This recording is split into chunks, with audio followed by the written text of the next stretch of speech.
Salut, aujourd'hui je voulais te présenter une technique qui marche pas mal et que les jeunes utilisent peu, qui est la technique du papier et du crayon. Bah oui, ça peut se faire aussi avec une tablette, ça peut se faire aussi avec ton téléphone portable, mais souvent je m'aperçois que les gens sont ennuyés par certains problèmes. Souvent je m'aperçois que les gens ont des rêves, souvent je m'aperçois que les gens ont des idées, souvent je m'aperçois que les gens sont énervés, ont des choses à reprocher à d'autres. Et je m'aperçois que un des problèmes vient du fait qu'ils n'ont pas cerné la totalité des raisons pour lesquelles ils sont énervés, pour lesquelles ils ont des projets, pour lesquelles ils ont des choses qu'ils ont prévu de faire, ou des ennuis. Et il y a une technique qui marche très bien, qui coûte rien du tout, qui est vieille comme le monde, qui est celle du papier et du crayon. Ben oui, hein, j'ai rien inventé, ça se trouve partout dans les méthodes, mais par contre on n'en parle pas assez.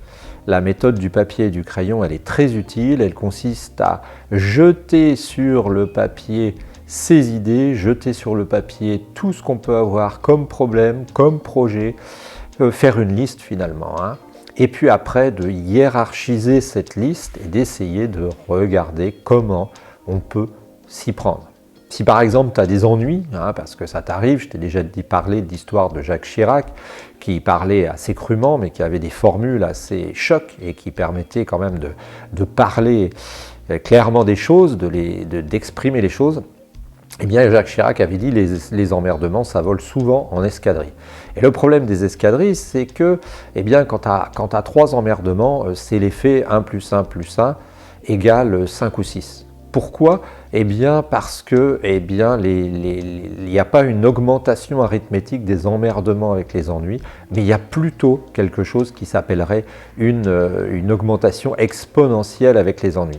Hein, tu as dû remarquer ça, hein, c'est la loi aussi de l'emmerdement maximal, c'est-à-dire que quand tu pars le matin et quand ça part de travers, eh bien parfois ça part vraiment de travers. Et le problème, c'est que c'est bien de régler ces problèmes, justement, quand on en a, et c'est bien de les identifier. Et la technique du papier et du crayon est vraiment idéale pour ça, parce qu'avec la technique du papier et du crayon, eh bien, tu vas pouvoir facilement identifier tes problèmes. Il y a un phénomène, il y a 2 phénomènes selon moi dans la technique du papier et du crayon. Il y a un premier phénomène qui est un phénomène d'efficacité, hein, puisque tu vas avoir sur du papier, sur un support, tu vas avoir tes problèmes, puis tu vas les lister. Tu vas même pouvoir leur mettre une note, hein, comme je vais te montrer. Et puis, il y a un deuxième phénomène qui est le fait de la libération, c'est-à-dire que tu vas lancer sur le papier, tu vas donner à tes idées psychologiques, hein, des petits influx électriques dans ton cerveau, tu vas leur donner une apparence physique. Et ça va être de l'encre sur un papier. Et donc, tout ça, ça va te permettre d'accoucher des éléments qui peuvent t'ennuyer.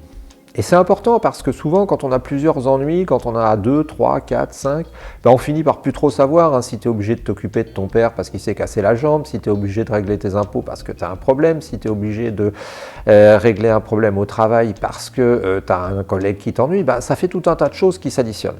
Alors que si tu les as déjà écrites sur une feuille, comme tes rêves d'ailleurs, hein, ou comme d'autres choses, eh bien ça va te permettre de les hiérarchiser, c'est-à-dire que ça va te permettre de leur donner une importance, hein, et ça va te permettre de voir lesquels tu peux travailler en premier si par exemple ce sont des problèmes. Hein, je crois que c'est Descartes, mais je ne sais plus qui disait que pour régler un gros problème, il fallait le séparer, le couper en petits problèmes. Hein. Oui, c'est ça qui se passe. Hein. Ça marche relativement bien, ce genre de technique, ça marche presque tout le temps. Il va falloir serrer.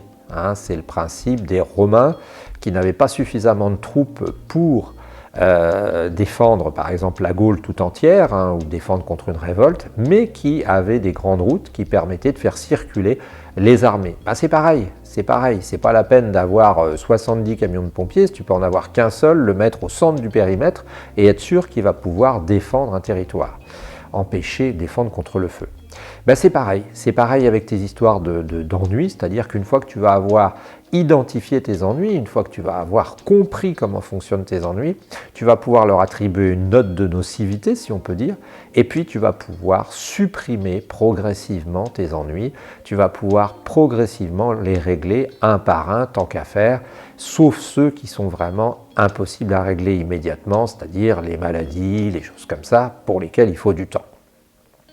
Voilà, bah c'est le principe qu'utilisent les mécaniciens. Un mécanicien te dira toujours, dans une voiture par exemple, je te l'ai déjà dit, un mécanicien va toujours te dire « Ah bah oui, mais de toute façon, il faut absolument pas qu'il y ait de bruit dans une voiture, il faut absolument qu'il y ait plus de phénomènes perturbateurs parce qu'après 2 ou 3 sources d'emmerdement, on ne sait plus d'où vient le problème, l'ennui. Hein, c'est un phénomène de perturbation, ça se trouve aussi dans les PC. Quand tu répares un PC, quand tu répares un logiciel, eh ben, tu t'aperçois que si tu as 2-3 emmerdements, tu ne sais plus du tout ce que tu fais.